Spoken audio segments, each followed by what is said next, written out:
Lição de segunda-feira, ruína, ruína, ruína. Nós vamos falar, na verdade a gente está falando essa semana, né, sobre a questão da teocracia. A pergunta é, pastor, já aconteceu a teocracia? Já teve algum povo que era gerenciado pela própria vontade de Deus? Quando a gente olha para o Antigo Testamento, a gente percebe Deus agindo dessa forma. O povo de Israel sai do Egito como escravos, 400 anos ali, milhares de pessoas, sem uma liderança, e Moisés se coloca à frente. Ele não é um presidente, ele não é um rei, ele não é um primeiro-ministro, mas ele é alguém que fala com Deus diretamente e a partir de Deus recebe as instruções para poder coordenar o povo. Teocracia. O tempo passou.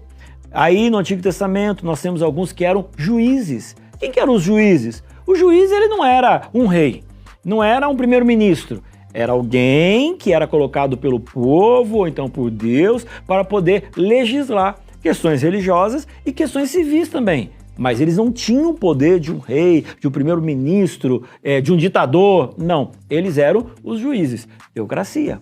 Chegou um momento que o povo de Israel olhou para os seus vizinhos e todo mundo tinha um rei, e eles queriam ter um rei que tivesse uma pompa, que tivesse um palácio, que eles tivessem orgulho daquela pessoa, e agora então eles pediram a Deus para que isso acontecesse. E ali, no Antigo Testamento, a gente vê claramente, né, Deus falando assim, não é que eles negaram vocês que são juízes, na verdade eles estão negando a mim, né?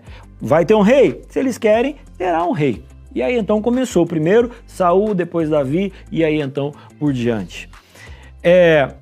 A ideia era que mesmo sendo ou tendo um rei, que ainda Deus continuasse trabalhando, tá? Como se fosse um regime teocrático. O problema é que principalmente a partir de Salomão, os reis eles completamente assim longe de Deus. Resultado, aí então é o título da nossa lição de hoje. Ruína, ruína, ruína. Deu ruim. Deu ruim. Você tá entendendo? Por quê? Porque eles tentaram fazer do jeito deles, longe de Deus, e deu ruim.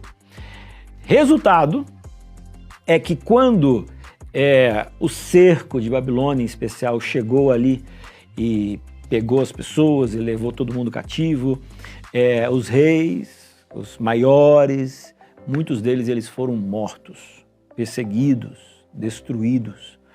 Isso deixa de uma certa forma um alerta para a gente. Para Deus todos são iguais, mas dependendo da posição onde você está, você pode ser mais responsabilizado pelos teus erros e pelos teus erros que levaram outras pessoas a errar. Então, a gente precisa ter essa compreensão. Já teve teocracia? Sim. Hoje tem teocracia? Não mais. Desde que os reis de Israel, eles foram depostos, nós não temos mais teocracia. Beleza? Amanhã a gente continua.